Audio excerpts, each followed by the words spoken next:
এদিকে মা যশোমতী বললেন, বাবা গোষ্ঠী যাচ্ছিস যা, একটু গরুটা ছেড়ে একটু দুধ দহন করে দিয়ে যা।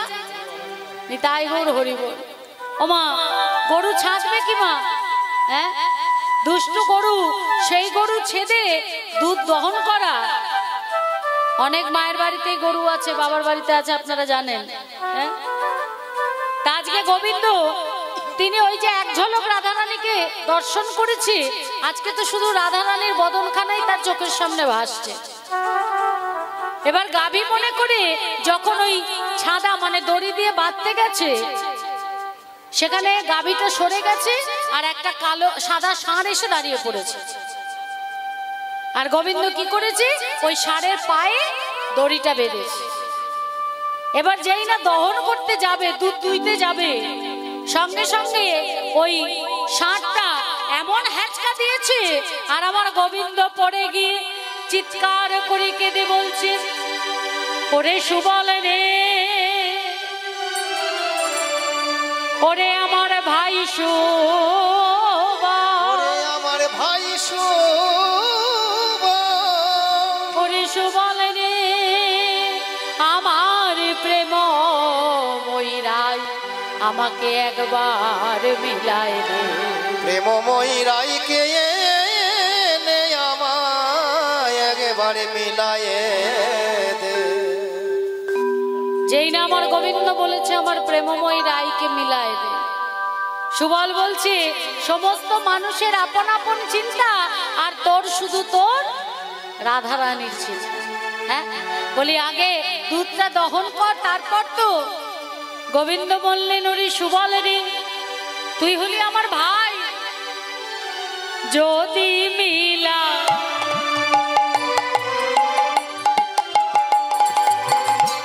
দিতে পারো,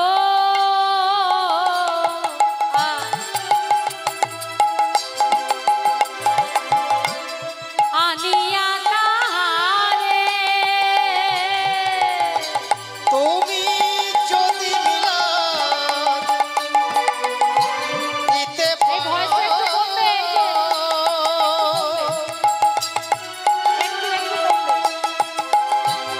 আনিয়া তাহারে আমি হইব তো মারো দাস জনমেরি তরে।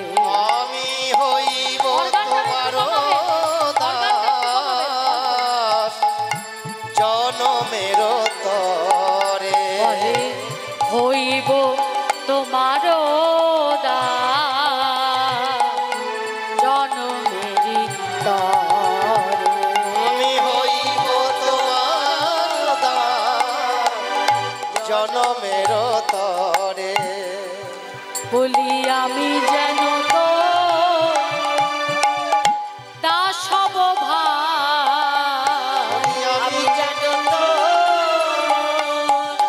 দাস হব ভাই, যদি মিলাইতে পারো আমার প্রেমময়ী রাই, তবে আমি তোমার দাস হব ভাই। যদি মিলাইতে পারো আমার প্রেমময়ী রাই, আমি তোমার দাস হব ভাই। মিলাইতে পারো বলি, আমি তোমার দাস হব ভাই। আমি হইব তোমার দাস জনমের তরে। আমি হইব তোমার দাস জনমের তরে। এই কথা শ্রবণ করে সুবল বলে উঠল, হ্যাঁ রে কানাই, বলি আর কয়জনার দাস হবি তুই? হ্যাঁ, বলি একজনের চরণে তো দাসখত লিখেই দিয়েছিস, তোর ওই রাধারানীর চরণে। শুধু এ জন্মে নয়, জন্মে জন্মে তুই রাধারানী ধারে ধারে রইবি, চরণের ধারে ধারে। একদিকে ধার মানে ঋণ, আর একদিকে ধার মানে পাশ। একদিকে তুই পাশে পাশে আছিস, আবার একদিকে তুই ধারে ধারে মানে ঋণ করে থাকবি।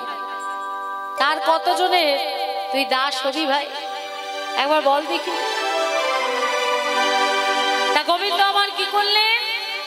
সুবল সখা এবং সখাদের নিয়ে গোষ্ঠ গোচারণের মাঝে গিয়ে ছোটি ছোটি গাইয়া ছোটে ছোটে গোয়া। গোবিন্দ যখন গোষ্ঠী যায় কেমন ভাবে যায়? ছোটে সে ছোটা মেরো মদন গোপাল, ছোটি ছোটি গাইয়া छोटी छोटी गाल, छोटे से छोटा मेरा मदन गोपाल। छोटी छोटी गैया छोटे छोटे ग्वाल, छोटे से छोटा मेरो मदन गोपाल। छोटी छोटी गैया छोटी छोटी गाल, छोटे से छोटा मेरा मदन गोपाल। आगे आगे गैया पीछे पीछे ग्वाल, पीछे पीछे आगे आगे गैया पीछे पीछे ग्वाल, आगे आगे गैया पीछे पीछे गाल।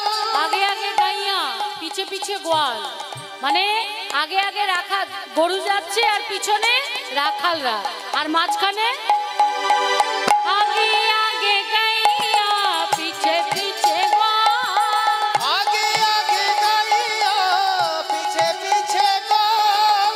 बीच में मेरो मदन गोपाल। छोटी छोटी गैया छोटी छोटी गाल, छोटे से छोटा मेरा मदन गोपाल। छोटी छोटी गैया छोटी छोटी गाल, छोटे से छोटा मेरे मदन गोपाल। छोटी छोटी लकुती छोटे छोटे घास, छोटी छोटी लकुती छोटे छोटे गाल, छोटी छोटी लकुती छोटे छोटे हाथ, छोटे छोटे लाखोटी छोटे छोटे हाथ। बीच में मेरो मदन गोपाल। छोटी छोटी गैया छोटी छोटी गाल, छोटे से छोटा मेरा मदन गोपाल। छोटी छोटी गैया छोटे छोटे गाल, छोटे से छोटा मेरा मदन गोपाल। घास खाबे गैया दूध पीबे ग्वाल, घास खाबे गैया दूध पीबे ग्वाल, अरे घास खाबे गैया दूध पीबे ग्वाल। घास खाबे गैया दूध पीबे ग्वाल। বাছুরিরা খাবে ঘাস, আর রাখালরা কি খাবে? দুধ। আর আমার গোপাল কি খাবে মা? গোপাল কি খাবে? হ্যাঁ, মাখন খাবে মেরো নন্দ গোপাল। छोटी छोटी गैया छोटी छोटी गाल, छोटे से छोटा मेरे मदन गोपाल। छोटी छोटी गैया छोटे छोटे गाल, छोटे से छोटा मेरा मदन गोपाल।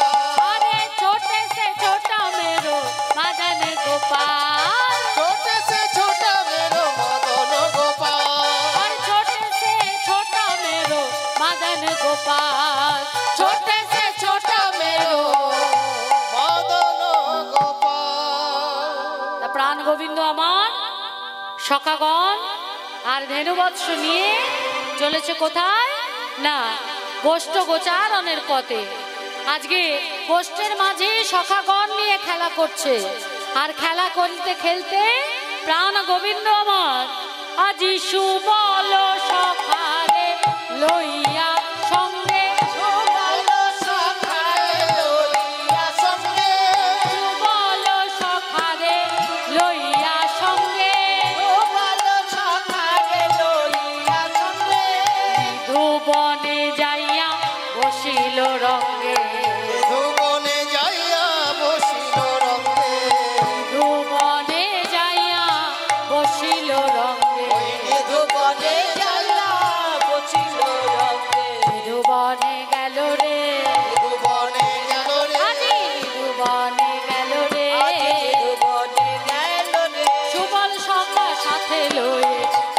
নিধুবনে গেল রে ওই সুবল সখা সঙ্গে লয়ে নিধুবনে গেল রে সুবল সখা সঙ্গে লয়ে নিধুবনে গেল রে সুবল সখা সঙ্গে লয়ে নিধুবনে গেল রে সুবল সখা সঙ্গে লয়ে যাই রে ভাবের বালাই যাই রে সুবল সখা সঙ্গে আহা যাই রে ভাবের বালাই যাই রে সুবল সখা সঙ্গে আহা যাই রে ভাবের বালাই যাই রে সুবল সখা সঙ্গে আহা যাই রে ভাবের বালাই যাই রে সুবল সখা সঙ্গে আজ নিধুবনে গেল রে নিধুবনে গেল রে খেলা খেলতে খেলতে প্রাণ গোবিন্দ আমার সখাদের বললেন তোরা এখানেই থাক, আমি সুবলকে নিয়ে একটু প্রাকৃতিক শোভা দর্শন করে আসি। এই বলে গোবিন্দ আমার সুবলকে সঙ্গে করে নিয়ে এলেন কোথায় না নিধুবনে। আর নিধুবনে এসে প্রাণ গোবিন্দ আমার কি করলেন, রাধা নামে প্রাণ গোবিন্দ আমার বেণু বাজালেন। আর সেই বেণু শ্রবণ করে আমার রায় ধ্বনির সমস্ত তনু, তনু মানে দেহ, অবশ হয়ে গেল।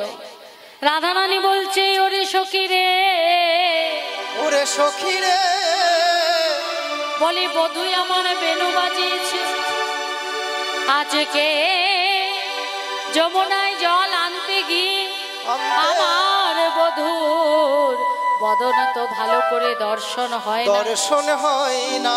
তাই রাধারানী আমার গুমড়ে গুমড়ে কাঁদছে। অমন করে কাঁদিস না ধনী, আমি কথা দিচ্ছি তোকে, আজকে দেবী পূজার ছলনা করে তোর বধূর সাথে তোরে মিলায় দেব।